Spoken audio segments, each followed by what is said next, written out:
6 படை வீடுகளில் மிகவும் சிறப்பு திருத்தணி. இந்த திருத்தணியில் நடக்கக்கூடிய இந்த ஆடிக்கிருத்திகை திருவிழாங்கிறது அத்தனை சிறப்பு வாய்ந்தது. இந்த ஆடிக்கிருத்திகையை பற்றி தெரிஞ்சுக்கலாம் இந்த காணொலியில். ஆடிக்கிருத்திகை அப்படிங்கிறது வந்து பார்த்தீங்கன்னாக்கா, முதல்ல இந்த ஆடிக்கிருத்திகை சில மாதங்களில் முதலும் கடைசியுமா வரும். இந்த கிருத்திகையை நாம் எப்படி எடுத்துக்கிடணும் அப்படிங்கிறத முதல்ல நம்ம தெரிஞ்சுக்கணும். இதுக்கு வந்து பார்த்தீங்கன்னா உத்தராயணம், தட்சிணாயணம் அப்படின்னு சொல்லி 2 காலங்கள் உண்டு. உத்தராயணத்தில் வரக்கூடிய முதல் ஆடியிலேருந்து ஆரம்பிக்கிறது. தட்சிணாயணம் அப்படின்னு சொல்லக்கூடிய அந்த காலத்தில் வந்து பார்த்தீங்கன்னாக்கா தை அப்படிங்கிற அந்த தை கிருத்திகை அப்படின்னு சொல்லக்கூடிய அந்த தையிலேருந்து ஆரம்பிக்கிறது. இந்த 2 கிருத்திகையை பற்றி முதல்ல நீங்கள் தெரிஞ்சுக்கணும். ஆடி கிருத்திகையில் ஆரம்பித்து தை கிருத்திகை வரைக்கும் உத்தராயணம், தையில் ஆரம்பித்து திருப்பி ஆடியில் வரைக்கும் வர்றது வந்து தட்சிணாயணம். இதை கொண்டு நீங்கள் கிருத்திகை எந்த கிருத்திகை எதுக்குண்டானது அப்படிங்கிறத நீங்கள் கணக்கு பண்ணிக்கிடலாம். இது நீங்கள் கிருத்திகை கணக்கு பண்ணிக்கிறதுக்கு.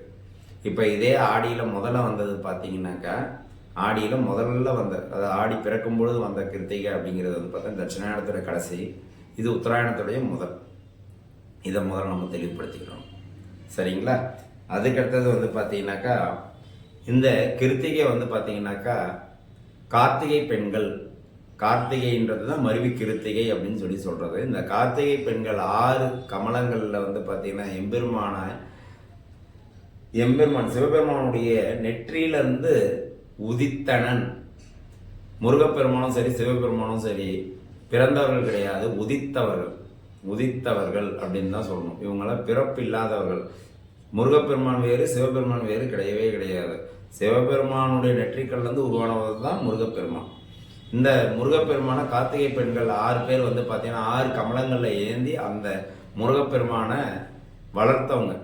இவங்களை வணங்குறது தான் இந்த ஆடி கிருத்திகை அப்படின்னு சொல்லி நம்ம சொல்லுவோம். இந்த ஆடி கிருத்திகை அப்படிங்கிறது வந்து பார்த்தீங்கன்னா நம்முடைய உடலோடு சம்பந்தப்பட்ட ஒரு விஷயம். நம்ம உடல்ல வந்து பார்த்தீங்கன்னா 7 சக்கரங்கள் இருக்குது அப்படிங்கிறது எல்லாருக்கும் தெரியும்.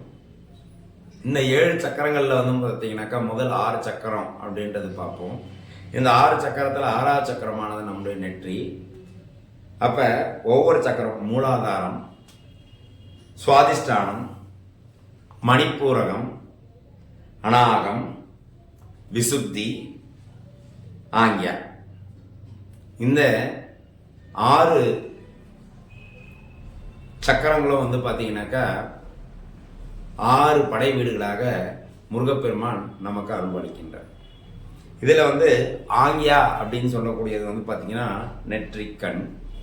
இந்த நெற்றிக்கண்ணானது வந்து பார்த்தீங்கன்னா சிவபெருமானுடைய நெற்றிக்கண்ணு தான் முருகப்பெருமான் உருவானாரு அப்படிங்கிறதுக்கான ஒரு சக்கரம். இதற்கு அடுத்தது பார்த்தீங்கன்னா சகஸ்ரா. இந்த சகஸ்ராவில் வந்து பார்த்தீங்கன்னாக்கா இந்த சக்கரமானது முடிவடைகிறது. இப்போ இந்த ஆடி கிருத்திகையில் இன்னொரு சிறப்பு அப்படின்னு சொல்லி சொன்னோம்னாக்கா, அஷ்டமி அன்னைக்கு வந்து பார்த்தீங்கன்னா தேய்பிறை அஷ்டமி அப்படின்னு சொல்லி சொல்லுவோம். நாம் பட்டினி விரதம் இருந்து கூட ஆடி கிருத்திகையை சிலர் கொண்டாடுவாங்க. அந்த மாதிரி விரதம் இருக்கிறதுக்கான காரணம் என்ன அப்படின்னாக்கா, நம்முடைய ஸ்ரீசக்கரங்கள் அன்னைக்கு வந்து வேலை செய்யறதுக்காகவும் அந்த செய்யக்கூடிய அந்த தருணத்தில் சுவாமியை நினைக்கும் பொழுது நாம் சுவாமியை நினைக்கக்கூடிய அத்தனை விஷயங்களும் நம்ம கை கொள்ளணும் அப்படிங்கிறதுக்காகவும் தான் இந்த பட்டினியாக இருந்து சுவாமியை வழிபாடு பண்ணுறது. இது வந்து ஆடி கிருத்திகை அப்படிங்கிற இந்த வழிபாடானது வந்து பார்த்தீங்கன்னாக்கா, விரதம் இருந்து நாம் சுவாமியை வணங்கும் போது நம்ம ஸ்ரீசக்கரங்கள் அத்தனையுமே வந்து ஸ்டிமுலேட் ஆகிட்டு அதுக்குண்டான அந்த பலன்களை நாம் அடையணும் அப்படிங்கிறதுக்காக மட்டும்தான் இந்த பட்டினி விரதம் அப்படின்னு சொல்கிறது. அதாவது விரதமாக இருந்து நம்ம சுவாமியை வணங்குறது அப்படின்றது. அதுக்கடுத்தது வந்து பார்த்திங்கன்னா அன்னைக்கு வந்து பார்த்திங்கன்னா சிகப்பு மலர்களால் முருகப்பெருமானை வணங்குறதுன்றது ரொம்ப சிறப்பு. அதே மாதிரி அவருக்கு பிடித்த நெய்வேத்தியம் தேனும் தினைமாவும் கண்டிப்பாக வைக்கணும். இன்னொன்று பக்கம் வந்து பார்த்திங்கன்னா பால், பழம், முந்திரி இவை கலந்த கலவை.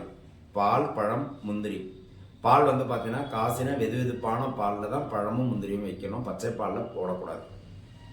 ஸோ இந்த மாதிரி இந்த ரெண்டும் முக்கிய நைவேத்தியங்கள் சுவாமிக்கு படைக்கணும். இதில் கொஞ்சம் சர்க்கரை சேர்த்துக்கலாம் இனிப்புக்காக பாலில், அதையும் சொல்லிடுறேன். இதை ரெண்டுத்தையும் முக்கியமாக நாம் சுவாமிக்கு படைக்கணும். அதுக்கடுத்தது வந்து பார்த்திங்கன்னா நிறைய பேர் வந்து தீபாராதனை பண்ணுவாங்க. இந்த இடத்துல நான் இந்த தீபாராதனையை பற்றி நான் ஒரு முக்கியமான விஷயத்த சொல்லணும். முருகப்பெருமானுக்கு மட்டுமே இல்லை, நாம் வீட்டில் எந்த தீபாராதனை சுவாமி வணங்கும் பொழுதோ, நம்ம தீபாராதனை பண்ணும் பொழுது கற்பூரத்தை எடுத்துக்கிறோம். பிரணவ மந்திர வடிவில் ஓம் அப்படிங்கிற இந்த பிரணவ மந்திர வடிவில் வந்து இப்படி நாம் கற்பூர தீபாராதனை காமிக்கணும். இப்படி தான் வந்து கற்பூர தீபாராதனை காட்டணும். ஸோ சுவாமி கும்பிட்றது எப்படிங்கிறது உட்பட இந்த ஆடி கிருத்திகை வழிபாடு பற்றி நாம் இந்த காணொலியில் பார்த்துருக்குறோம். உங்களுக்கு பிடிச்சிருந்ததுனாக்கா லைக் பண்ணுங்கள். எனக்கு தெரியாத கருத்துக்கள் எதுனா இருந்தால் நீங்கள் கமெண்ட் பாக்ஸில் தெரியப்படுத்துங்க. இந்த காணொலி உங்களுக்கு பிடிச்சதுன்னா உங்களோட ஃப்ரெண்ட்ஸுங்களுக்கெல்லாம் ஷேர் பண்ணுங்கள். நன்றி.